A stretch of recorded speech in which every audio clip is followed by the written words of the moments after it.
नमस्कार, प्रियांकाच रेसिपीमध्ये आज आपण कोणतेही केमिकल किंवा प्रिझर्वेटिव्ह न वापरता आवळ्याचा रस कसा बनवायचा आणि कसा स्टोअर करायचा हे बघणार आहोत. आवळ्याच्या रसाच्या सेवनाचे खूप असे फायदे आहेत.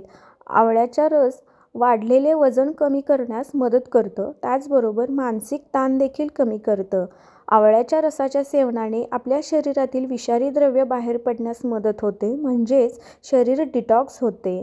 आवळ्याचा रस हा डायबेटीसच्या समस्यांवर देखील फार गुणकारी आहे. त्याचबरोबर आवळ्यामध्ये व्हिटॅमिन सी भरपूर प्रमाणात असल्यामुळे आपली रोगप्रतिकारक शक्ती देखील वाढण्यास मदत होते आणि पचनशक्ती देखील सुधारते. आवळ्याच्या रसाच्या सेवनामुळे आपले केसांच्या समस्या देखील दूर होतात.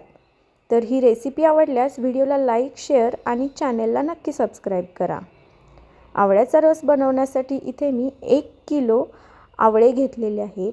आता शक्य असल्यास शक्य तेवढे कमी डाग असलेले आपल्याला आवळे निवडून घ्यायचे आहेत, कारण डागविरहित आवळे मिळणे शक्य नाही. आणि हे आवळे स्वच्छ धुवून कोरडे करून घेतलेले आहेत. त्याचबरोबर 2 इंच आलं घेतलेलं आहे आणि 2 लिंब घेतलेली आहेत. आता ह्या लिंबांचा आपल्याला रस काढून घ्यायचा आहे आणि हे आवळे इथे मी कट करून घेणार आहे.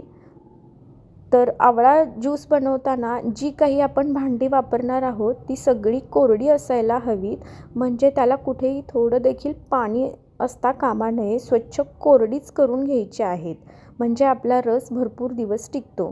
तर अशा पद्धतीने मी इथे ह्या आवळ्यांचे सगळे काप करून घेणार आहे. शक्य असल्यास तुम्ही आवळे खिसून देखील घेऊ शकता. तर आवळा आणि आल्याचे इथे मी काप करून घेतलेले आहेत, तसेच लिंबाचा रस देखील काढून घेतलेला आहे.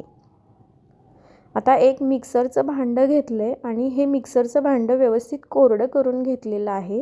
ह्या भांड्यामध्ये हे जे आवळ्याचे आणि आल्याचे काप आहेत ते घालून घेते आहे. तर ह्या संपूर्ण आवळ्यांच्या कापापैकी अर्धे काप मी ह्या मिक्सरच्या भांड्यामध्ये काढून घेतलेले आहेत आणि याला फक्त असंच झाकण लावून ह्याची पेस्ट बनवून घ्यायची आहे. आता ही आवळ्याची पेस्ट बनवताना आपल्याला इथे पाण्याचा वापर अजिबात करायचा नाही. तर अशा पद्धतीने मी ह्या आवळ्यांची पेस्ट मिक्सरमध्ये बनवून घेतलेली आहे.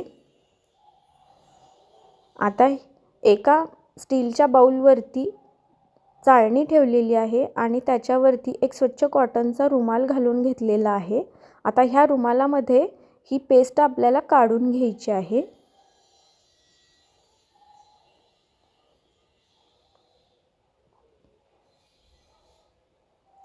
आणि अशा पद्धतीने रुमाल बंद करून ह्या पेस्टला दाबून याच्यातील रस सगळा आपल्याला गाळून घ्यायचा आहे.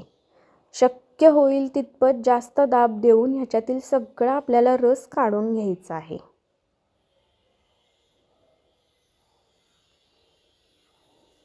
तर इथे तुम्ही बघताय हा चोथा किती कोरडा तयार झालेला आहे.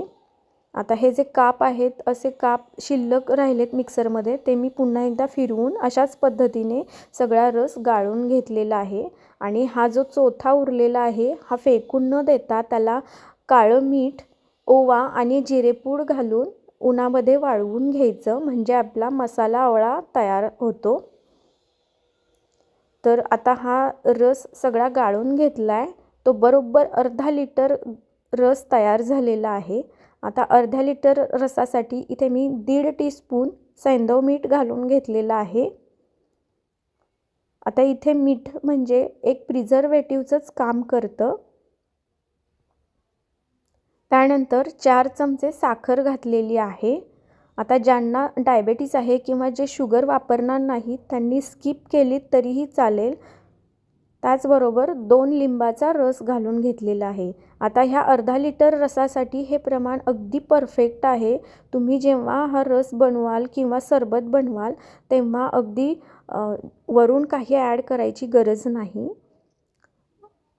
इथे साखरेऐवजी तुम्ही गूळ अजिबात वापरायचा नाही, कारण जेव्हा आपण हे स्टोअर करू तेव्हा ह्या रसाला फेस येण्याची शक्यता असते किंवा आंबूस वास येण्याची शक्यता असते. त्यामुळे याच्यामध्ये गूळ अजिबात वापरायचा नाही. वापरली तर साखरच वापरायची आहे. साखर देखील एक प्रिझर्वेटिव्हचंच काम करतं. आता हा रस स्टोअर करण्यासाठी इथे मी एक काचेची बॉटल स्वच्छ धुवून उन्हामध्ये वाळवून घेतलेली आहे. बॉटल देखील आपल्याला कोरडीच करून घ्यायची आहे, कारण याच्यामध्ये जेव्हा आपण हा रस स्टोअर करू तेव्हा तो खराब होणार नाही. याच्यामध्ये जर पाणी असलं तर आपला रस खराब होऊ शकतो, म्हणून ही बॉटल कोरडी करून घ्यायची आहे. आता हा रस आहे तो आपण फ्रीजरला ठेवणार आहोत, त्यामुळे हा रस वर्षभर टिकतो.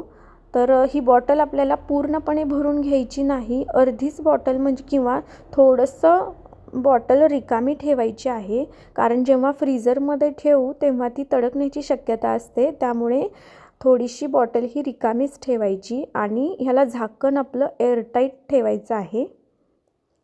जेव्हा याच्यातील रस तुम्ही काढून घ्याल तेव्हा पटकन लगेच या बॉटलचं झाकण लगेच एअरटाईट करून ठेवायचं, म्हणजे रस आपला खराब होत नाही आणि अशा पद्धतीने हा रस आपला 1 वर्षभर टिकतो. आता हा रस तुम्हाला तयार करून दाखवते. तर साधारण 4 चमचे होईल इतपत रस मी काढून घेतलेला आहे एका ग्लासमध्ये आणि त्याच्यामध्ये पाणी घातलेलं आहे. साधारण पाऊण ग्लास होईल इतपत पाणी घातलेलं आहे. तर आपण मघाशीच याच्यामध्ये साखर वगैरे ॲड केलेली आहे, त्यामुळे वरतून साखर घेण्याची गरज नाही. आवडत असल्यास प्रमाण जास्त ठेवलं तरीही चालेल. तर व्हिडिओ शेवटपर्यंत बघितल्याबद्दल धन्यवाद.